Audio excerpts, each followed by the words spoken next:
জাতীয় থেকে আন্তর্জাতিক, প্রান্তিক জনপদ থেকে নগর চারপাশে ঠিক কি ঘটছে এই মুহূর্তে তাই নিয়ে আয়োজন এখন চারদিক। সাথে আছি মাহফুজা রেফিন। রাজুকের পূর্বাচলে নতুন শহর প্রকল্প প্লট দুর্নীতির ৩ মামলায় শেখ হাসিনা, পুত্র সজীব ওয়াজেদ জয়, কন্যা সাইমা ওয়াজেদ পুতুল সহ আসামিদের বিরুদ্ধে প্রথম দিনের সাক্ষ্য গ্রহণ শুরু হয়েছে। পৃথক ৩ মামলায় শেখ হাসিনা সহ মোট আসামি ৪৭ জন। অন্য আসামিরা হলেন সাবেক গণপূর্ত প্রতিমন্ত্রী শরীফ আহমেদ, জাতীয় গৃহায়ন ও গণপূর্ত মন্ত্রণালয়ের সচিব শহীদুল্লাহ খন্দকার, অতিরিক্ত সচিব কাজী ওয়াসিউদ্দিন, প্রশাসনিক কর্মকর্তা সাইফুল ইসলাম সরকার, সিনিয়র সহকারী সচিব পূরবী গোলদার, রাজুকের সাবেক চেয়ারম্যান আনিসুর রহমান মিয়া সহ ১৬ জন।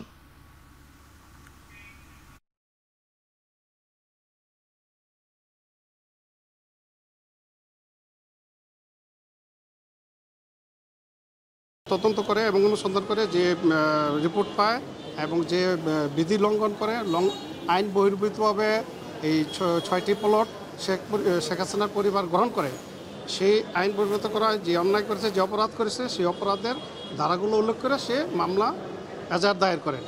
সেই এজাহারটা আজকে আদালতে করলেন, উপস্থাপন করলেন এবং বাদীর জবানবন্দি এজাহারে যে ছিল তা সেটা পড়ে শোনালেন এবং লিপিবদ্ধ করেন।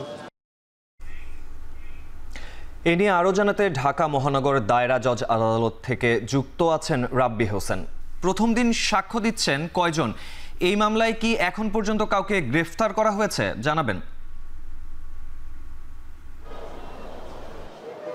মাহফুজ, আজকে ক্ষমতাচ্যুত সাবেক প্রধানমন্ত্রী শেখ হাসিনা, তার পুত্র সজীব ওয়াজেদ জয় ও কন্যা সাইমা ওয়াজেদ পুতুল সহ দুদকের মামলায়, পৃথক ৩ মামলায় অর্থাৎ রাজুকের প্লট দুর্নীতির ৩ মামলায় সাক্ষ্য দিতে আজকে আদালতে এসেছেন দুদকের ৩ জন কর্মকর্তা।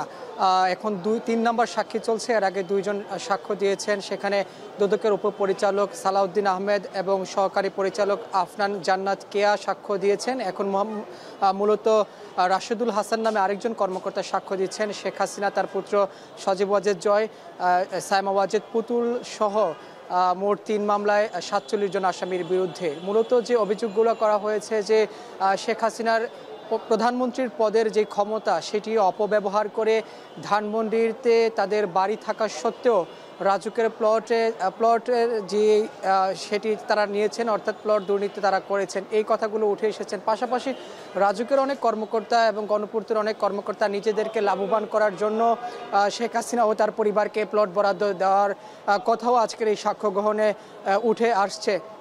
মূলত বলা হচ্ছে যে এই যে রাজুকের যে আইন রয়েছে, একজন ব্যক্তির নামে রাজুকের কোনো প্লট যদি বরাদ্দ থাকে তারা পরবর্তীতে আরেকটি প্লট বরাদ্দ তারা নিতে পারবেন না। সেই আইনটি তারা শেখ হাসিনার পরিবার তারা মানেননি। পাশাপাশি প্লট বরাদ্দ নিতে যে আবেদন করা হয় সে আবেদনও শেখ হাসিনার পরিবার করেনি এবং আবেদন করার পরে রেজিস্টার খাতায় যে তাদের নাম উল্লেখ থাকে সেই রেজিস্টার খাতায়ও শেখ হাসিনা সহ তার ছেলে, তার কন্যা কারো নামই নেই। এই কথাগুলো আজকের এই সাক্ষ্য গ্রহণে উঠে এসেছে। অর্থাৎ রাজুকের কোনো আইন না মেনে তারা এই প্লট গ্রহণ করেছেন শুধুমাত্র ক্ষমতার অপব্যবহার করে। এই কথাগুলো আজকের এই সাক্ষ্য গ্রহণে উঠে এসেছে। এই মামলা মূলত 6টি মামলা হয়েছে রাজুকের প্লট দুর্নীতি। মূলত আজকে 3টি মামলার সাক্ষ্য গ্রহণ চলছে এবং আজকে 3টি মামলার বাদী যারা রয়েছেন দুদকের কর্মকর্তা তারাই এখানে সাক্ষ্য দিচ্ছেন। পাশাপাশি এরপরে 13 আগস্ট আরেকটি সাক্ষ্য গ্রহণ অনুষ্ঠিত হবে। সেখানেও রাজুকের কর্মকর্তা যারা রয়েছেন, পাশাপাশি সাক্ষী যারা রয়েছেন তারা সাক্ষ্য দিতে আসবেন। তবে 3 নম্বর সাক্ষী এখন সাক্ষ্য দিচ্ছেন। তার সাক্ষী শেষ হলে আজকে আমরা আরও বিস্তারিত পরবর্তীতে বলতে পারবো যে আরও কোনো বিষয় উঠে এসেছে কি না। এই ছিল আমার কাছে সবশেষ খবর। ঢাকা মহানগর দায়রা জজ আদালত থেকে সরাসরি যুক্ত ছিলেন রাব্বি হোসেন। মিরপুরে পল্লবী থানায় পুলিশি হেফাজতে জনি হত্যা মামলায় 2 জনের যাবজ্জীবন সাজা বহাল রেখেছেন আদালত। একজনের সাজা কমেছে, বাকি একজনকে খালাস দেয়া হয়েছে। এ নিয়ে আরও জানাতে যুক্ত হচ্ছেন মশিউর অনিক। মামলার রায়ে আদালত আর কি বলছেন জানাবেন।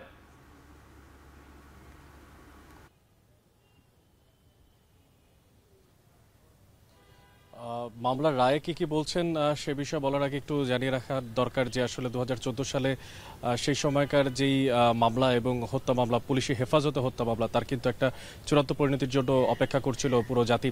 এবং দেখার বিষয় ছিল যে যেই পূর্বের যেই মামলা রায় দেওয়া ছিল যে 3 জনকে যাবজ্জীবন দেওয়া ছিল এবং যেই প্রক্রিয়াতে চলছিল সেই প্রক্রিয়া আসলে পুনর্বহাল থাকে কিনা। কিন্তু শেষমেশ আমরা জানতে পেরেছি যে আজকে গতকালকেও কিন্তু রায়ের জন্য একটা নির্ধারিত দিন ধার্য ছিল এবং সারাদিন সেই রায়ের যে পৃষ্ঠা যেখানে 24 জন সাক্ষীর কথা সেখানে উল্লেখ করা হয় এবং 24 জন সাক্ষী তারা যে সাক্ষী ব্যক্ত করেছেন সেই সমস্ত সাক্ষীর প্রমাণাদিগুলো কিন্তু সেখানে উল্লেখ করা হয় এবং পরবর্তীতে রায়ের একেবারে শেষ দিনে এসে শেষ সময় রায় দেওয়ার সম্ভাবনা যেটির দিন আজকে ধার্য ছিল এবং সকাল থেকেই নিহত জনির যে পরিবারের সদস্যরা তারা কিন্তু উপস্থিত ছিলেন আদালত প্রাঙ্গণে এবং তারাও অধীর আগ্রহ অপেক্ষা করছিলেন এবং শেষমেশ রায় যেটা আসে সেখান থেকে জানা যায় যে সেই সময়কার যে ঘটনাটা ঘটেছিল তৎকালীন পল্লবী থানার যিনি এসআই দায়িত্ব পালন করছিলেন জাহিদুর রহমান এবং এএসআই রাশিদুল তাদের দুজনের যেই যাবজ্জীবন কারাদণ্ড ছিল সেই যাবজ্জীবন কারাদণ্ড কিন্তু বহাল রাখা হয়েছে। যার ভিতরে একটু জানিয়ে রাখতে চাই যে জাহিদ তিনি কিন্তু গ্রেফতার হলেও কিন্তু পলাতক রয়েছেন এখনো এসআই রাশিদুল এবং এছাড়াও কিন্তু আরও যে বাকি দুজনের নাম ছিল তাদের মধ্যে একজনকে 10 বছরের কারাদণ্ড দেওয়া হয় এবং বাকি যিনি রাসেল ছিলেন আরেকজন তাকে বেকসুর খালাস দেওয়া হয় এই মামলা থেকে। মূলত ঠিক 2009-10 সালের সময়কার সেই প্রেক্ষাপটে একটা বাকবিতণ্ডাকে কেন্দ্র করে পরবর্তীতে সেখানে পুলিশ তাদেরকে ধরে নিয়ে যায় এবং সারা রাত নির্যাতনের পরে পরবর্তীতে তাকে হাসপাতালেও নিয়ে যাওয়া হয় নিহত জনিকে। সেখানে উপস্থিত ছিলেন নিহত জনি এবং তার ভাই রকি, কিন্তু পরবর্তীতে তাদের হাসপাতালে নিয়ে গেল, তাদেরকে সেখানে ভর্তি করা হয় না, তাদেরকে আবারও আদালত থানাতে ফিরিয়ে নিয়ে আসা হয় এবং অমানবিক একটা পরিবেশে কিন্তু তিনি মারা যান এবং এই রায়ের মাধ্যমে আসলে বিচার বিভাগীয় যে প্রেক্ষাপট সেই প্রেক্ষাপটে কিন্তু একটা আমূল বলা যায় যে একটা ছাপ রেখে গেছে ঐতিহাসিকভাবে, বিশেষ করে ডিএলআর বিএলডি সেই সমস্ত জায়গাতেও কিন্তু এই রায়টা পরবর্তীতে একটা রেফারেন্স হিসেবে ব্যবহার হবে। আইন শৃঙ্খলা বাহিনীর সদস্যরা যারা কিনা তাদের পুলিশে হেফাজতে তাদের দায়িত্ব হচ্ছে তাদেরকে হেফাজত করে এবং 24 ঘন্টার ভেতরে ফৌজদারি কার্যবিধির মতে তাদের আদালতের সামনে প্রদর্শন করা, সেই জায়গাটা কিন্তু সম্ভবভাবে আরও বেশি পোক্ত হবে এবং এই রায়ের মাধ্যমে সেই জায়গাটা এস্টাবলিশড হবে এমনটাই জানতে পেরেছি, এমনটাই জানিয়েছেন ঠিক জনির আইনজীবী। তো মাহফুজ, এই ছিল এখন পর্যন্ত এই রায়ের সবশেষ এবং পরবর্তীতে কোনো সিদ্ধান্ত যদি জানানো হয় বিশেষ করে ট্রাইব্যুনাল এবং অন্যান্য প্রেক্ষাপট থেকে তাহলে সেগুলো আপনাদেরকে জানিয়ে দেব নিশ্চয়ই। আন্তর্জাতিক অপরাধ ট্রাইব্যুনাল থেকে সরাসরি যুক্ত ছিলেন সহকর্মী মশিউর অনিক। জুলাই গণঅভ্যুত্থানে চানখারপুলে শাহরিয়ার খান আনাস সহ 6 জনকে হত্যার অভিযোগে ডিএমপির সাবেক কমিশনার হাবিবুর রহমান হাবিব সহ 8 জন বরখাস্ত পুলিশের বিরুদ্ধে সূচনা বক্তব্য শেষ হয়েছে, চলছে সাক্ষ্য গ্রহণ। সকালে এই মামলায় গ্রেপ্তার কনস্টেবল সুজন সহ 4 আসামিকে ট্রাইব্যুনালে হাজির করা হয়। বিচারপতি মোহাম্মদ গোলাম মর্তুজা মজুমদারের নেতৃত্বাধীন 3 সদস্যের ট্রাইব্যুনাল 1-এ এই সাক্ষ্য গ্রহণ শুরু হয় দুপুর 12টায়।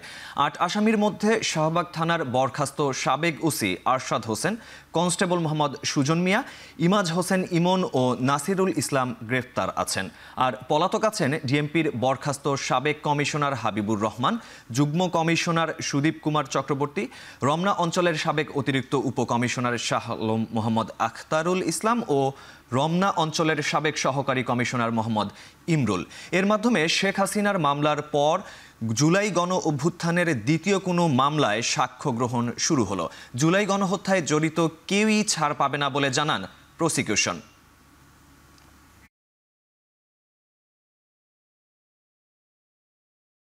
আজকে প্রথম সাক্ষ্য গ্রহণ হচ্ছে এবং প্রথম সাক্ষী দিচ্ছেন শহীদ শাহরিয়ার খান আনাসের বাবা এবং মা, এবং এরপরে যারা প্রত্যক্ষদর্শী আছেন একের পর এক সাক্ষ্য দিতে থাকবেন।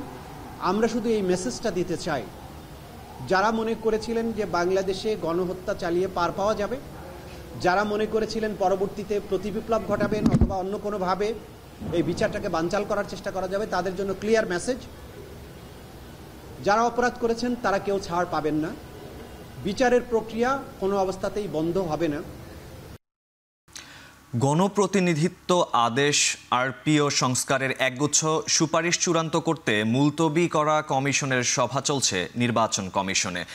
একজন প্রার্থী 3 আসনে ভোট করার বিধান থেকে এবার 2 আসনে করার সুপারিশ, না ভোট চালু, নির্বাচনে আইন শৃঙ্খলা রক্ষাকারী বাহিনীর সজ্ঞায় সশস্ত্র বাহিনীকে যুক্ত করার সুপারিশ আসতে পারে বৈঠক থেকে। সকালে নির্বাচন ভবনে প্রধান নির্বাচন কমিশনার এম নাসির উদ্দিনের সভাপতিত্বে এই সভা শুরু হয়।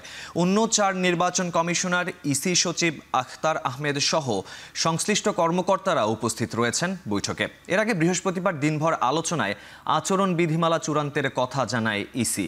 এতে কয়েকটি বিষয়ে সিদ্ধান্ত হলেও আরপিও নিয়ে এগোতে পারেনি কমিশন।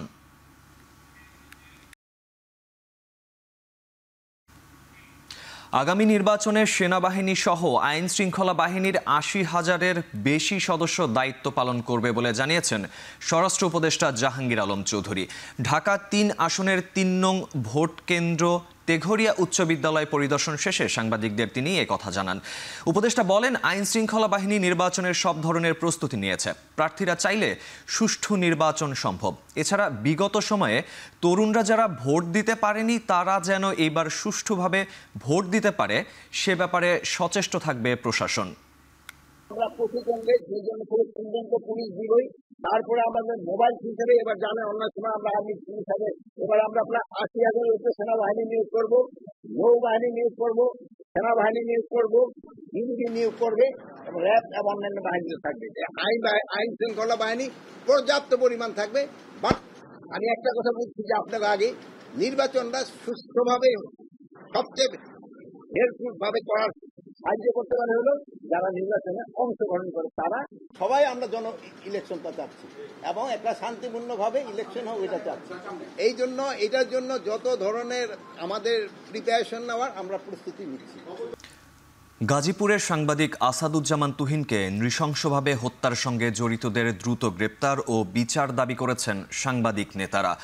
জাতীয় প্রেসক্লাবে বাংলাদেশ পেশাদার সাংবাদিক ফোরাম এবং রুরাল জার্নালিস্ট ফাউন্ডেশন আয়োজিত মানববন্ধনে বক্তারা বলেন, দেশে সংঘটিত সব হত্যাকাণ্ড ও অপরাধের দ্রুত বিচার নিশ্চিত করতে হবে। পাশাপাশি সাংবাদিকদের পেশাগত কাজে যেতে কোনো ধরনের হুমকি বা বাধার মুখে না পড়তে হয় সেজন্য রাষ্ট্রকে কার্যকর নিরাপত্তা নিশ্চিত করার আহ্বান জানান তারা।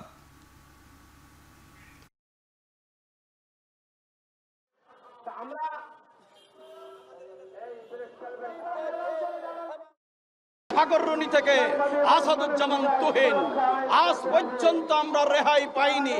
আমাদের প্রশ্ন, কতদিন চলবে আর এই অপমৃত্যু আর পরিকল্পিত হত্যাকাণ্ড?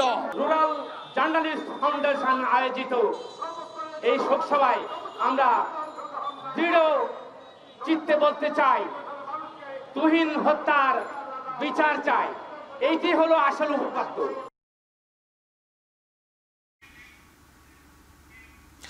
গাজীপুরের শ্রীপুরে স্কুল ছাত্রীকে ধর্ষণের অভিযোগ উঠেছে ৪ ব্যক্তির বিরুদ্ধে। এছাড়া ভিডিও ছড়িয়ে দেওয়ার হুমকি দিয়ে ওই কিশোরীকে বেশ কয়েকদিন ধরেই ধর্ষণ করছিল অভিযুক্তরা। এ নিয়ে আরও জানাতে পুলিশের কার্যালয় থেকে যুক্ত হচ্ছেন সহকর্মী ইফতেখার রায়হান।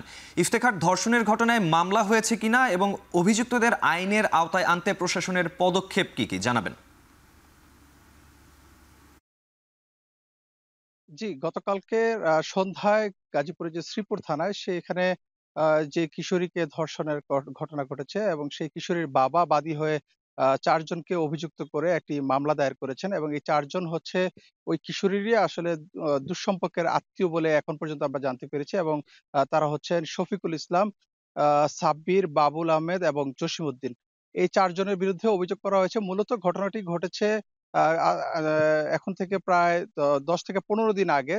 ওই কিশোরী ১১ বছর বয়সী ক্লাস আ ৫ম শ্রেণী পড়ুয়া সেই শিশু শিক্ষার্থী, তিনি যখন আ স্কুল থেকে ছুটি শেষে বাড়ি ফিরছিলেন সে সময় হঠাৎ বৃষ্টি হয় এবং এই বৃষ্টির কারণে সে রাস্তার পাশে একটি দোকানে আশ্রয় নেয়। সে সময় দোকানটি বন্ধ থাকায় সেখানে কয়েকজন যে অভিযুক্তরা তারা সেখানে উপস্থিত ছিলেন এবং তারা তাকে একটি আ কোল্ড ড্রিংকস খেতে দেয় এবং সেই কোল্ড ড্রিংকস এর সাথে মূলত তাকে চেতনানাশক ওষুধ খাইয়েই কিন্তু তাকে মূলত অচেতন করে তারপরে পার্শ্ববর্তী একটি জঙ্গলে নিয়ে সেখানে ধর্ষণ করা হয় এবং ধর্ষণের সময় তার একটি ভিডিও ধারণ করা হয় এবং পরবর্তীতে সেই ভিডিওটি দেখিয়ে ভয়ভীতি দেখিয়ে এরপরেও কিন্তু পালাক্রমে বেশ কয়েকবার ওই কিশোরীকে ধর্ষণ করা হয়েছে বলে এখন পর্যন্ত আইন শৃঙ্খলা বাহিনীর পক্ষ থেকে জানানো হয়েছে এবং এই ঘটনাটি যখন ছড়িয়ে পড়ে এবং যে এর সবশেষ গত বৃহস্পতিবার ওই কিশোরীকে আবারও ধর্ষণের ঘটনা ঘটে এবং সেখানে ধর্ষণের এক পর্যায়ে কিশোরী অচেতন হয়ে গেলে তাকে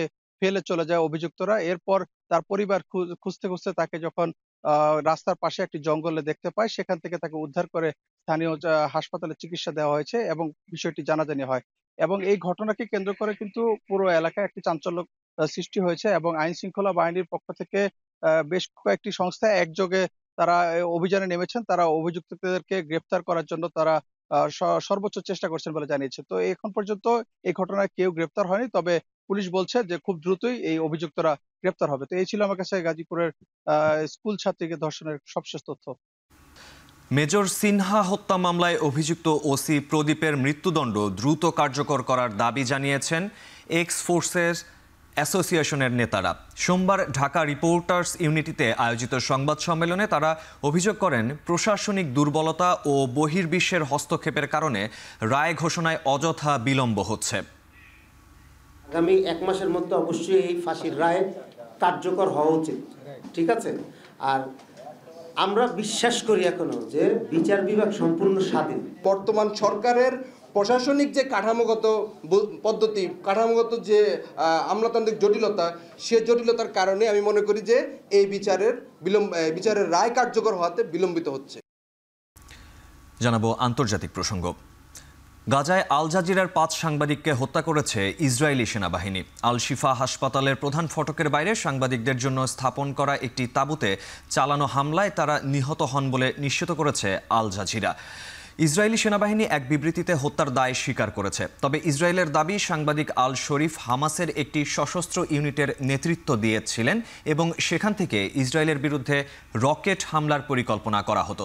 2023 সালের 7 অক্টোবর থেকে গাজায় যুদ্ধ শুরু হওয়ার পর থেকেই ইসরায়েল নিয়মিতভাবে ফিলিস্তিনি সাংবাদিকদের বিরুদ্ধে হামাসের সদস্য হওয়ার অভিযোগ করে আসছে। ইসরায়েলি হামলায় গাজায় মোট প্রাণহানি 61,400 ছাড়িয়েছে। অনাহারে 217 জনের মৃত্যুর মধ্যে শতাধিকই শিশু। এদিকে দখলে ইসরায়েলি পরিকল্পনার নিন্দা জানিয়েছেন বিভিন্ন দেশের প্রতিনিধিরা। শেষ করছি এখন চারদিক। ধন্যবাদ সবাইকে।